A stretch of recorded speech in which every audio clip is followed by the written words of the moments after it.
What's up, people? Welcome to your 31st XHTML and CSS tutorial.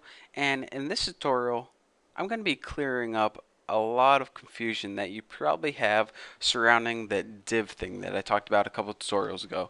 So, a little refresher. A couple tutorials ago, I told you guys that in order to position elements exactly where you want on your web page, then you use something called div. And they're pretty much like boxes that you can move around the screen, and they let you make the layout a lot prettier than you could with just tables or just using plain XHTML. But you guys are probably thinking this. Alright, Bucky, if I have a bunch of different boxes and they're all just called div, then how does the browser know what div I want to go where? Well, the answer is through the use of something called IDs. Now, ID is a lot like a well, it's kind of a lot like a style, but it's different as well. You use IDs a lot with divs in order to position boxes at different locations. For example, if you had one div that you wanted to go in the top left and you had one div that you wanted to go in the bottom right, you would give them different IDs, and then you can tell your browser, I want this one to go in the top left and I want this one to go in the bottom right. So let's go ahead and make two divs first of all. So div and ending div, and let's go ahead and make another one right under it.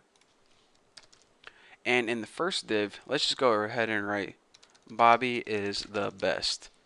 And under that one, write Hobart is the coolest. It doesn't matter what you write. Just go ahead and make them different. Separate but equal. What's that from? Quote it and you get a penny. So anyways, in order to change these divs and make sure that the browser knows that they're different, we need to create something called an ID for each one. So let's go ahead and create an ID, and in order to create an ID, instead of the period like we did before that we used with styles, or excuse me, classes, we need to write the pound sign. So pound sign whenever you create an ID, and now type the name of whatever ID you want, whatever name pops in your head. I'm going to type mine Bobby because I'm going to apply mine to this div that has a sentence and it has Bobby in it. So anyways, name it anything you want except a cuss word because that's rude. And now apply some styles to it, like let's make it easy to see, so let's give it a border. So border equals 2 pix solid red. And now I'm going to throw you guys for a loop and add that position thing that we don't know what it means yet, but I'm going to clear it up in a few tutorials. Absolute, definitely spelled down right. Absolute, that's a little better. And let's go ahead and take this div and move it down 15 pixels. So top, move it 15 pixels from the top, and move it, let's say 25 pixels from the left. So now what we have is an ID Bobby. Now any div that we give this ID to is going to be this position and have this border. So let's go ahead and make another ID right now, and we can do that by just copying this and pasting it and changing the ID name, and change this ID to Hobart and change the border to green. Green sounds like a Hobart color, and move it let's say 65 off the top and 5 from the left. So check it out.